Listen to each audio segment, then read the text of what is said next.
So whenever I sentence anyone, I need to consider three separate things: the gravity of the offense, the protection of the community, and the character of the defendant.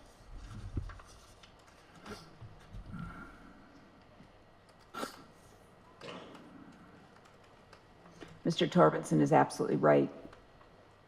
There is nothing more heinous and grave than this.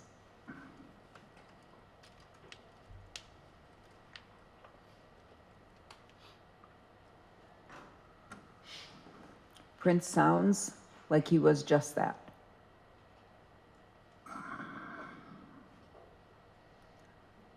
A light, a love, a shining star. And it is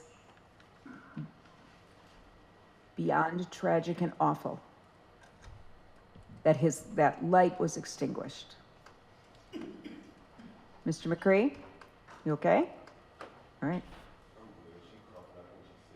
Okay. Okay. All right.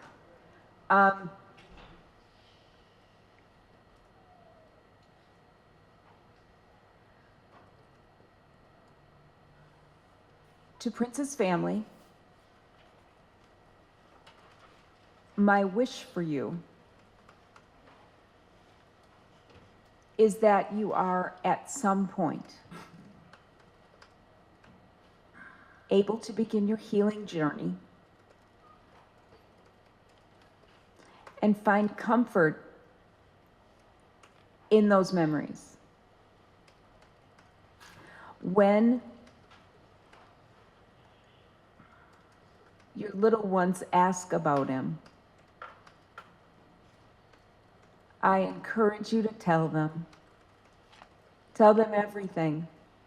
Not this, but tell them all the joy, all the funny stories, all the love that you had for him, and how much you knew how much he loved them. They aren't going to have independent memories. They were just too young. But you have yours, and specifically, Mr. McCree, I heard what you said.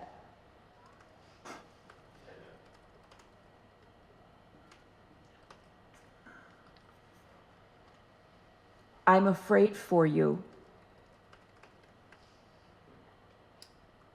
that the anger that you hold, I'm not saying I blame you for 1 second, but the anger that you hold is going to eat you from the inside out and deny your 2 kids the love that you had for Prince and that he got to see. I know you're shaking your head. I know you're compartmentalizing it. I just hope that at some point, nobody's ever going to be okay with this. I'm not suggesting that. But that you're able to move forward and hold him as a light that will guide you as you go on. That's all we can hope for.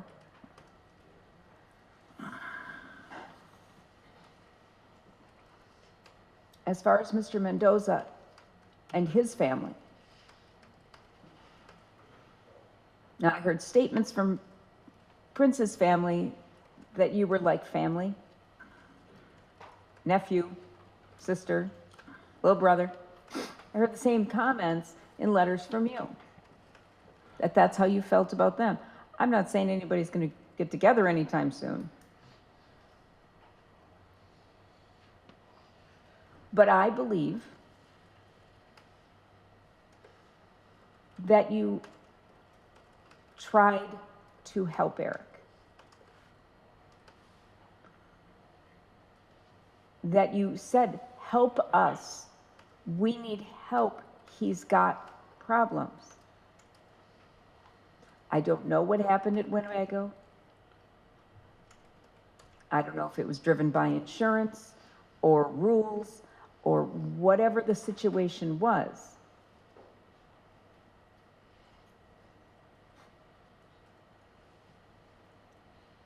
There's so many things to hope for, that he'd stayed.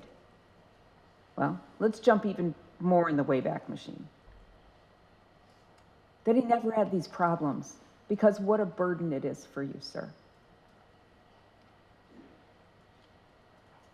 To never be able to escape the center of your storm because it just swirls around you at all times with your various myriad mental health issues. I understand from Dr. Van Rybroek's report that one of the things that he noticed and you mentioned was the side effects that you have from your medication. You weren't complaining about them, though. You weren't saying, let me off of this because I shake and I don't like it. And you're seemingly to recognize that you need to stay on your medication, even if it's not perfect.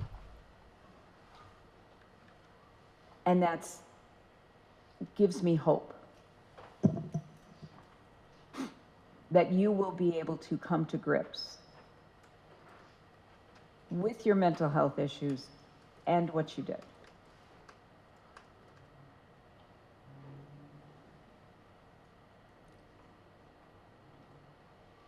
I wish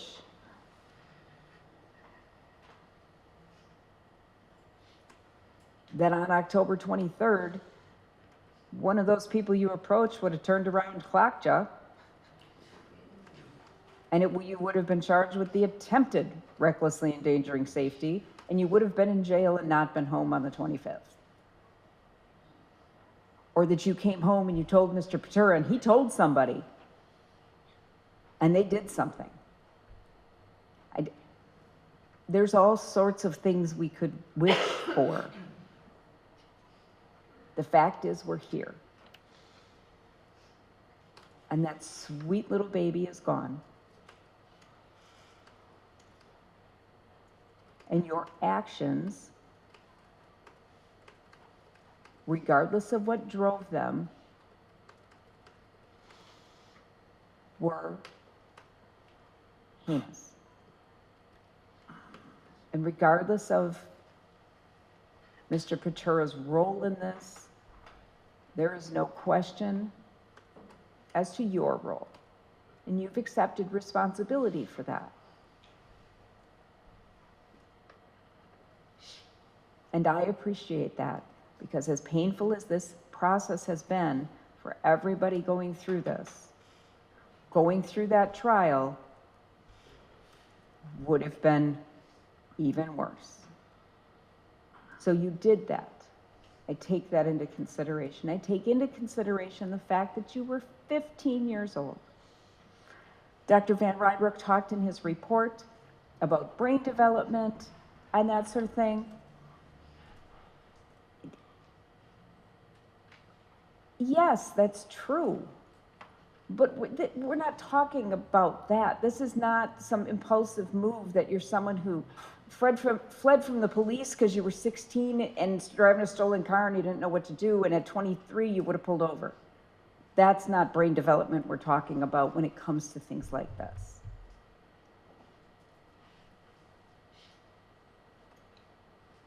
This is a deep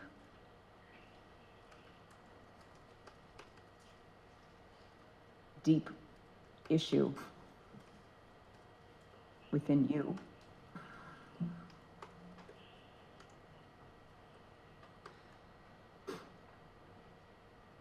Certainly not helped in any way, shape, or form by your mental health issues, but not caused by it entirely either, I don't believe. Because if it had been caused, we would be talking about an NGI rather than a guilty plea.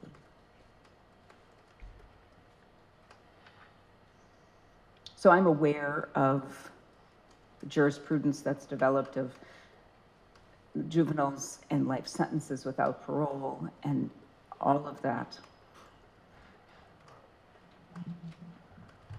I know Prince's family does not want you to have the opportunity to have any eligibility for parole. I think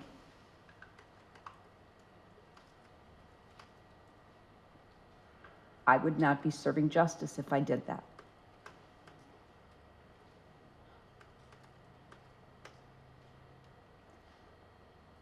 The state has asked for eligibility after 50 years.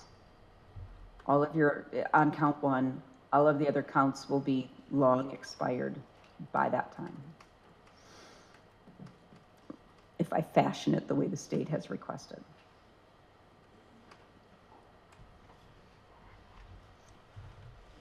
If after 50 years in custody,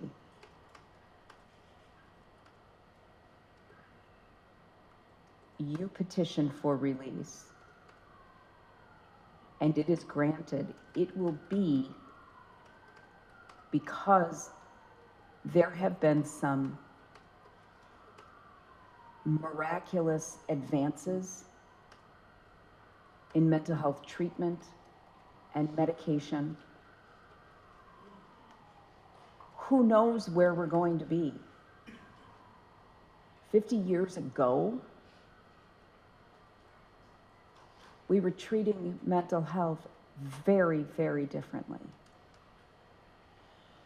Who knows where we will be? There are advances being made every day.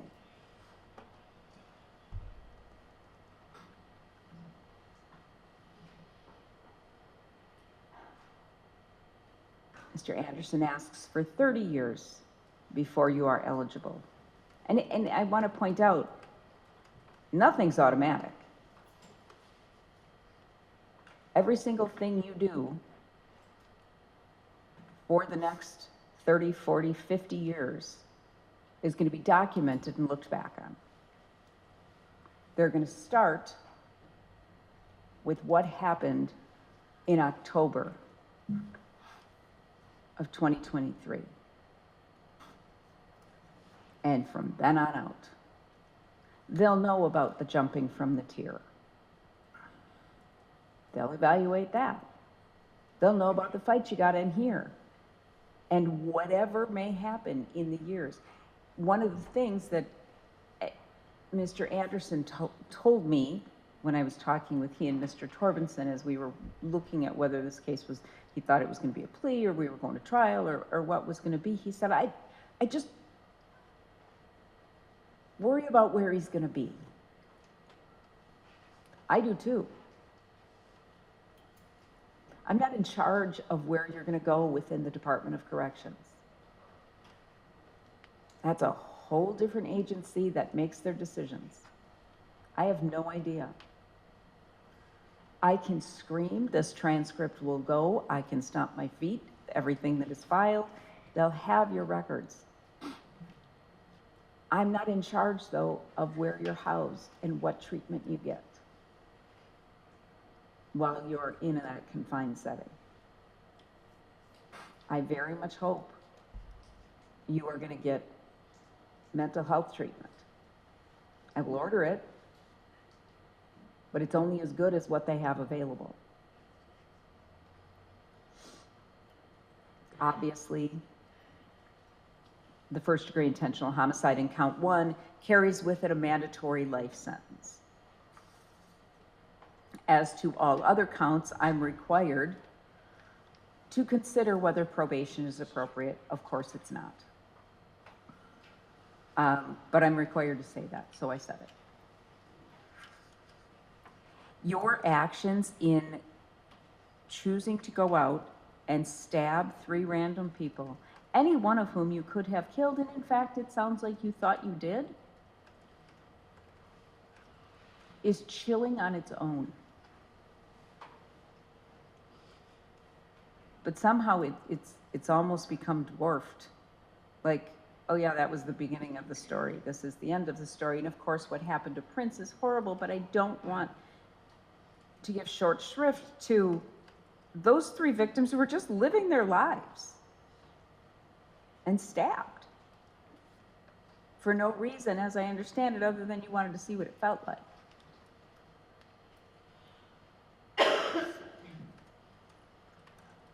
I know there were some requests for restitution. There's joint and my computer died, so somebody has to tell me the numbers. $1,793. And that is as to count one? Yes. And what about, there's another one. I believe the amount put on the other form was 0. I'll check to make sure. Okay, I know I got a restitution form, I just didn't seem to know as far as medical bills, but there was 0? For the stabbings? Yeah, it was just filed today. I didn't see one. And like I said, my computer died mid-sentence. $1,793. And that's as to count one, that will be as joint and several with Mr. Pietura, correct? Yes, there's a separate victim impact statement that was filed along with restitution, but the amount listed on it is 0. Okay, I appreciate that, thank you. Yeah, who's the joint and several payable to? I'm sorry.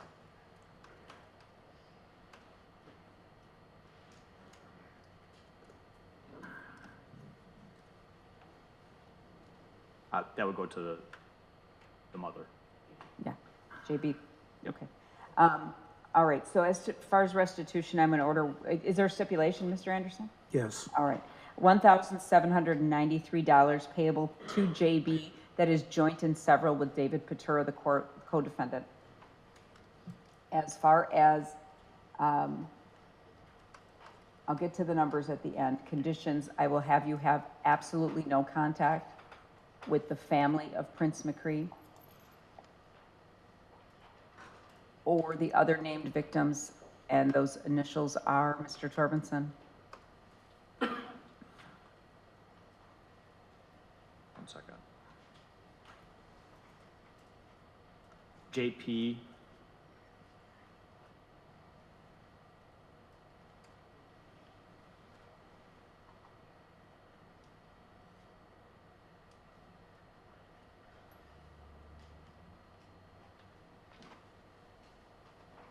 Would be for count 4. Count 5 is JS. And count 6 is EH. EH. Yep. No contact with JP, JS, or EH. I don't think you could find them, even if you tried, because they were completely unknown to you. They were just random strangers, but I need to give them a little peace of mind knowing that they're not going to hear from you. I will encourage you to take any educational or vocational training that is available to you. I would like for you to get your high school diploma. I know you have not graduated. I don't know how that is impacted by your mental health struggles. I know you've had some concentration issues and things like that as you were going through school and had trouble from an early age, but I encourage you to work on it. Restitution I already addressed. How much sentence credit does he have, Mr. Anderson? I have to calculate it, Judge. Okay. It'll be sentence credit, was it from October 25th? Was he arrested that day or day after? 26, I believe. October Yeah. 26th, 2023. We'll calculate it and I'll give the number. calculate it. You'll have to pay the DNA surcharge and any mandatory cost, fees, and assessments. There's nothing I can do about those. I can't waive them. I'm going to waive any non-mandatory. All of that will be due and payable from your prison funds at a rate to be determined by the Department of Corrections, then will be payable as part of your extended supervision if you are ever released, and then will convert to a civil judgment. I'm finding that you are not eligible for the challenge incarceration program or the substance abuse program. These crimes simply do not warrant any sort of treatment like that, and I don't think it would be appropriate for you, given what I've learned about you and your background. You may not have any firearms as you are now a convicted felon. You cannot vote until your civil rights are reinstated. This is a violent felony, so you may never possess body armor. If you would violate that no contact order, you could face additional charges. And you do have a right to appeal the sentence. Your attorney will go through those rights with you. As to the sentence, I'm going to get to count 1 in a minute, but as to count 3, I will sentence you to 12 years and 6 months in the Wisconsin State Prison, 6 years, 6 months initial confinement, and 5 years extended supervision. That will be consecutive to count 4, 15 years in the Wisconsin State Prison, 10 years initial confinement, 5 years extended supervision. That will also be consecutive to count 5, 15 years in the Wisconsin State Prison, 10 years initial confinement, 5 years extended supervision. That is also consecutive to count 6, 15 years in the Wisconsin State Prison,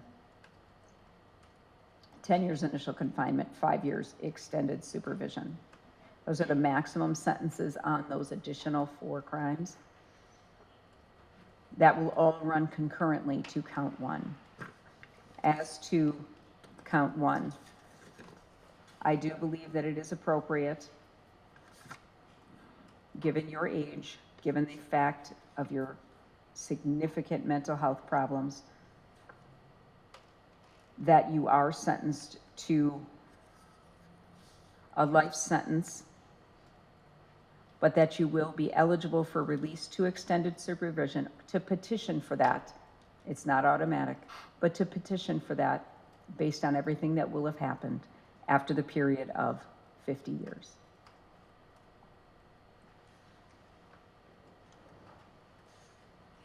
As I have said during this, my wish for everybody is peace.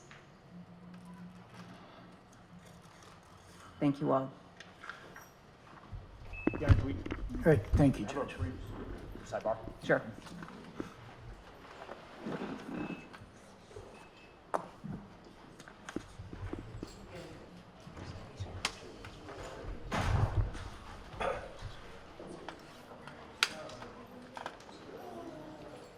The attorney's gotta go back there and talk.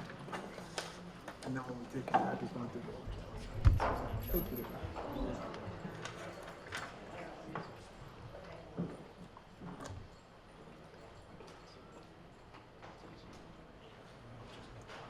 Everyone's on Zoom. We're finished, completed. Thank you.